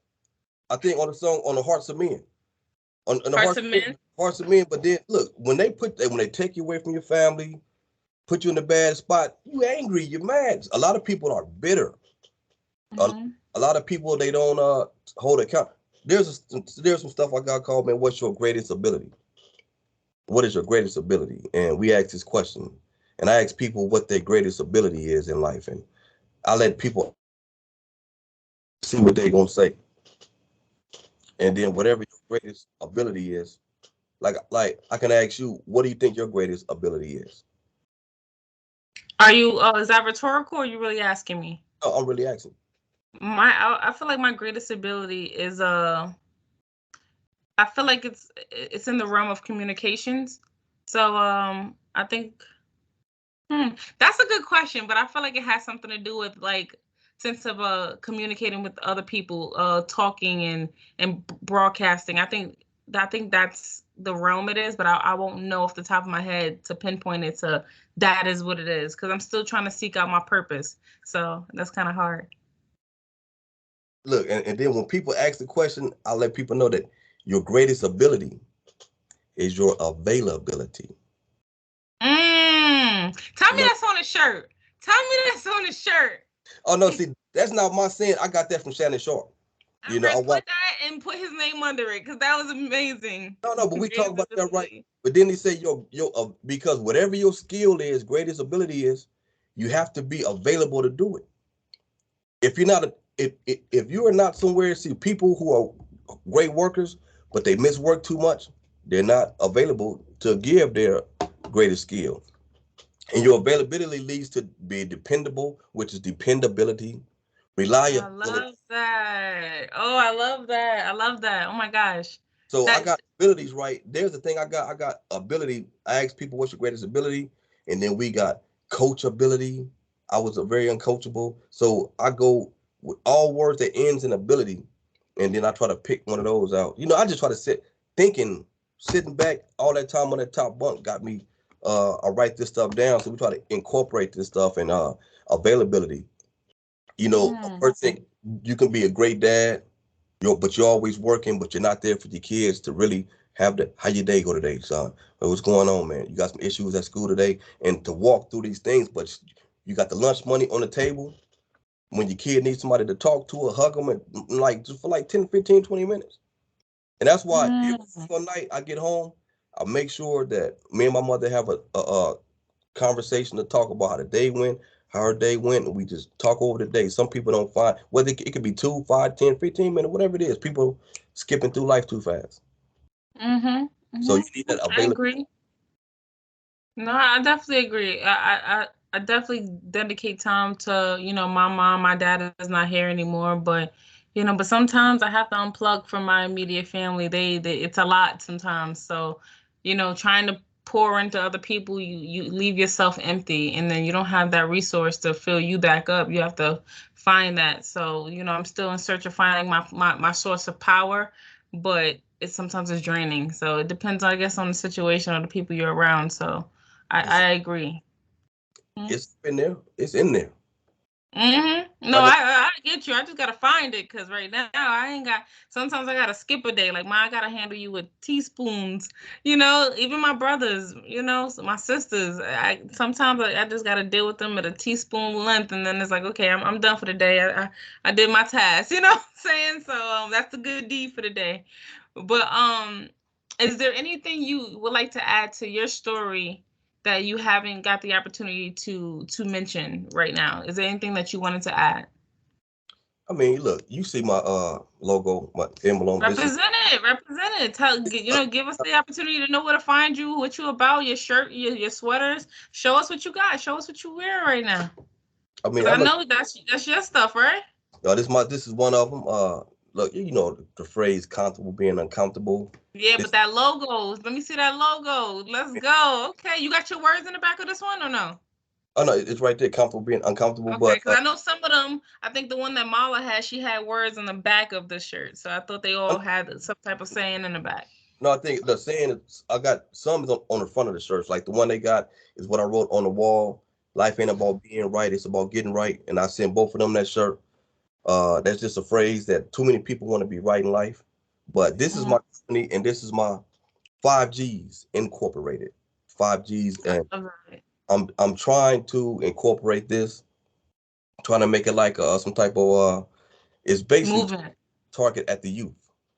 Try to help these kids make positive, different decisions and choices. Uh, 5Gs, the name came from my gang name, and I don't want to say what my gang name is, but so I took some of that. That's the first thing he's like, no one. So I'm happy for you. He's like, it's one thing. All right, go ahead. No, it's like no. I mean, that's basically what it is. I started calling myself this. I'm pretty sure. Check this out. You know where we come from. Snoop Dogg called himself D-O-double-G. So we from Long Beach. We all 2Gs. Well, some of us, either you. Well, Yeah. 2Gs. So we all grew up calling ourselves 2Gs. And Snoop took that nationwide. And ran with it, yeah. So he's known for D-O-double-G. So we all are D-O-double-Gs. Grew up, my boy, like my God, I was telling you about that, like my big brother, I call him 2Gs. He the first one to be like, he really took it like 2Gs. Man, my name 2Gs. So we'll do a whoop. So yeah. when we grew up, was coming up, everybody saying 2Gs. So I got 5Gs in my name. So I was calling myself 5Gs, right?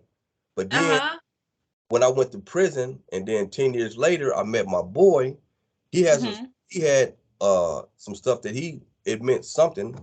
And I say, man, I got to change what it means. So I'm thinking back, and that's what I meant now. The 5Gs don't mean my gang name. It means God-given gifts gradually growing. Growing your God-given gifts. God give us gifts, and we got to grow. And that's my books are called God-given gifts gradually growing. That's all 3 of my books. I love that. Oh, that's dope. See? Nah, that's gonna be dope. I hope you finish that book. I hope you get to it, because I gotta get to it. I'm serious, because that's deep right there. That only makes me want to know your street name even more, but I ain't gonna bother you online. I'm gonna wait till we off. I'm like, cause when you get the deeper meanings and stuff, it's like, what was the original? Shoot. When I start calling myself, I remember the first day I called myself 5Gs, because me and my boy, I started calling myself 5Gs. They're like, what the heck does that mean, man? Where you get that from, man? What the? So they was laughing at me. Now my boys to this day they call me. If you see my man, they call me. They know what my name is. And so it's company wise, it's base wise, and this thing is it's all about the kids. Help these kids create some programs. I got so much stuff, and I'm trying to meet the right people. This stuff just takes time. You know what's so funny? Because my sister, she does things with the youth, and hers is Shaking with Shatia, New York. No, Shaking with Shatia, Passion for Success, New York, or something like that. I probably butchering the title, but she does a lot for the youth in the 5 boroughs, and I'm assuming you do a lot for your youth in Cali, right? That's your area of choice, right? I mean, we up here in the north right now. I want to be able to go back down. You know how everything in life, man, you got to hone yourself first. You have to allow other people to see you different. I was talking about interpretation. People have to interpret and see. Some people who I know can't see me as this. They know me as the same. Same person you started from. No, I got you. I'm definitely gonna link you two up because I think y'all can benefit from each other, especially if at the very least, I can brainstorm from what she's doing, you can do, and vice versa to hit y'all different avenues. And she's kind of linking up with a lot of important people that might be able to help you on your end too. So I'm definitely gonna give you that information once we done here or whatever, and go from there because I think y'all two are speaking the same language, just different parts of the world. Oh, can you share your like how to reach you? Like, are you on YouTube? I know you on IG. I don't know if you have a Facebook. I think you said you do. Like, put your stuff out there so if anyone wants to reach out to you or speak to you on a different level, network with you, where's your information at? Man, this is the part where I always talk about. I tell my groups this all the time that people can find me in their head. I be talking so much that but no, I got I'm trying to get me a YouTube. I have a YouTube channel. I'm just practicing right now because I'm trying to get to the point where I'm pulling up, doing pop up. How we pull up. I pull up. Oh, you mean like lives? Are you trying to do like lives? You mean pop ups like that? I'm gonna get to the point where I'm doing lives and not lives, but pull up and interview people. Slinging some of these hoodies, get my website up. I'm still yeah.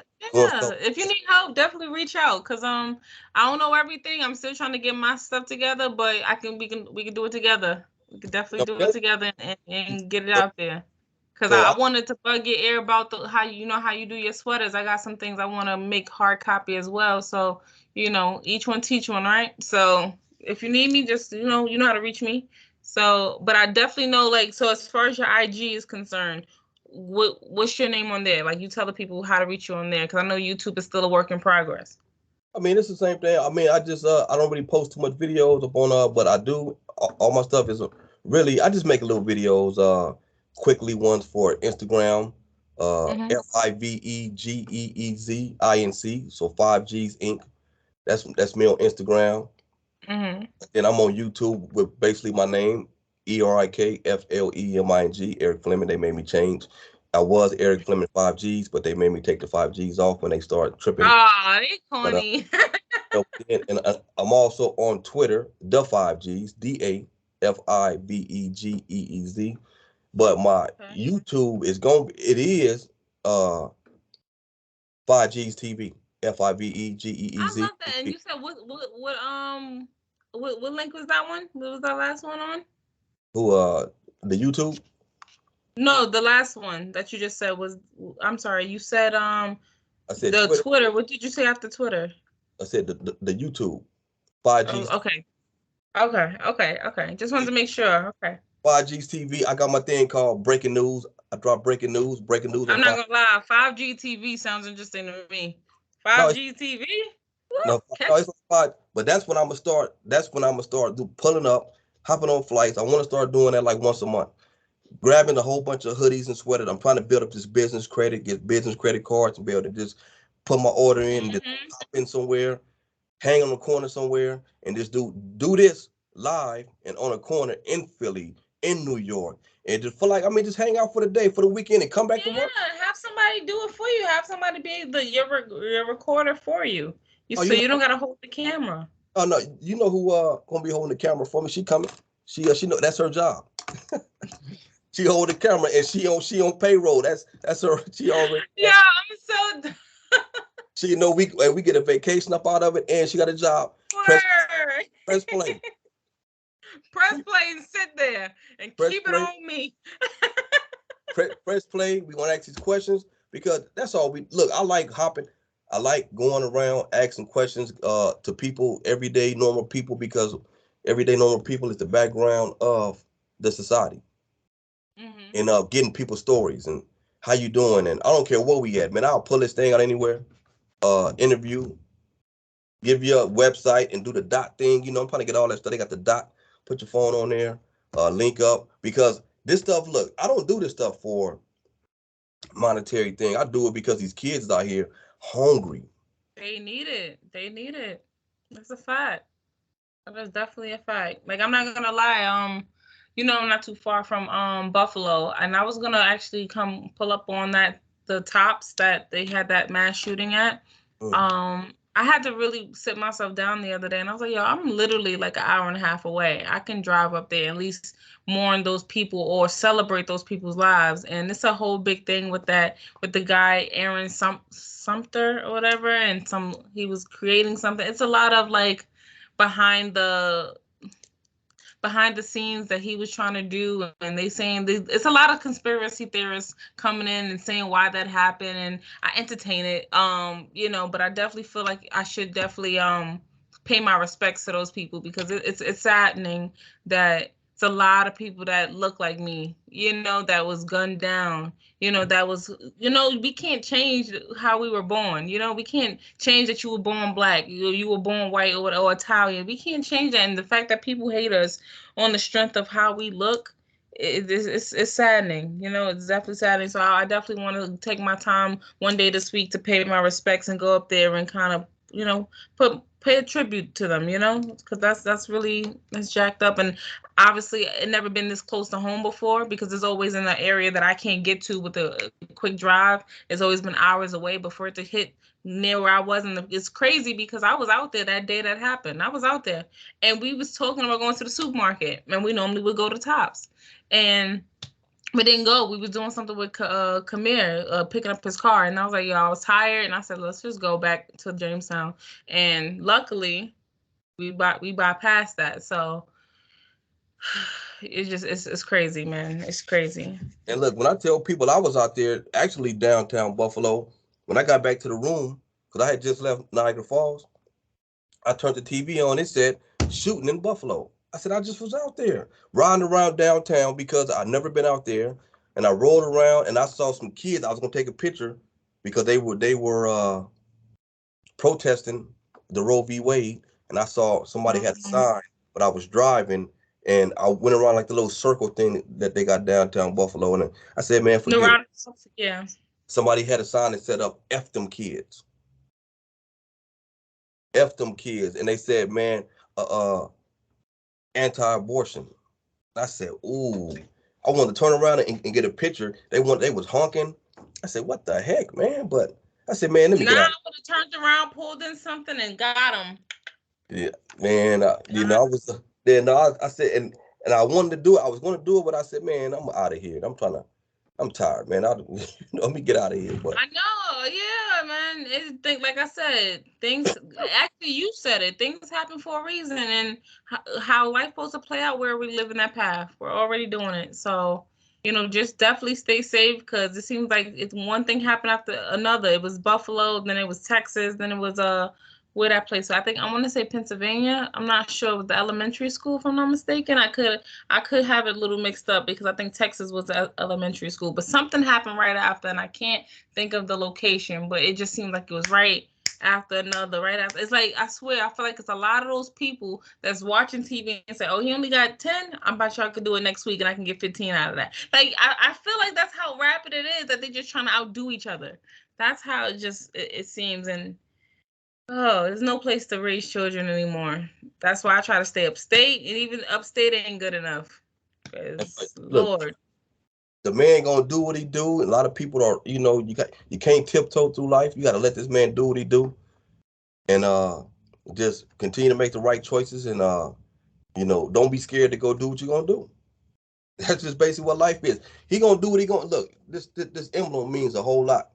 That's why this is like this. Yeah, because he gonna do what he gonna do. He gonna do.